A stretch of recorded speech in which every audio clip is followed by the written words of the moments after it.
4 years ago, when I told people I attended the early college at Guilford, they usually came up with one of three responses.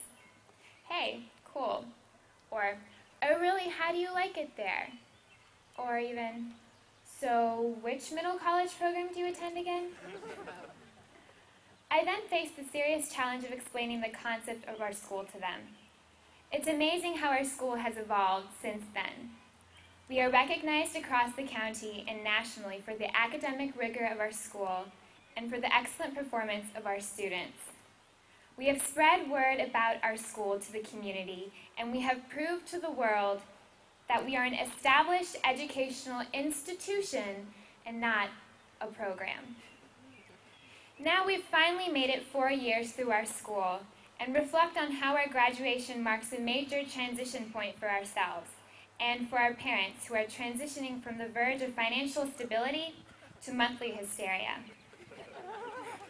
However, for those of you heading to college, you can postpone your transition to adulthood for another 4 years if you choose to do so. Maybe you don't think you've become an adult quite yet. Maybe you're still waiting for a bell to go off and announce, now an adult, the world is now permitted to work the heck out of me. I can remember when the bell went off for me last year when I was a junior. I was at graduation, watching the seniors gliding down the center aisle to reach the stage. I was remembering the time when I was a sophomore at graduation the year before. It seemed to me that time had been dramatically condensed.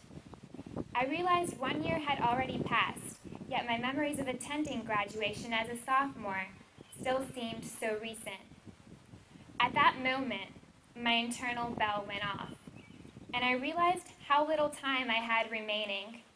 I recognized soon I would be graduating. Now, I'm graduating. Even 1 year later, I can still hear that bell in my mind so clearly. I mark my transition to adulthood as that day. To my fellow seniors, I say that high school graduation is a success marker for thousands of people. They remember their graduation day and mark how far they've come in life since that day. Maybe this day will be your personal life marker, the start of where you will embark on your exciting life journeys, all of which have begun here at the early college. As Orrin Hatch once said, there is a good reason they call these ceremonies commencement exercises. Graduation is not the end. It's just the beginning. Congratulations to the class of 2006. You all are amazing. Thank you.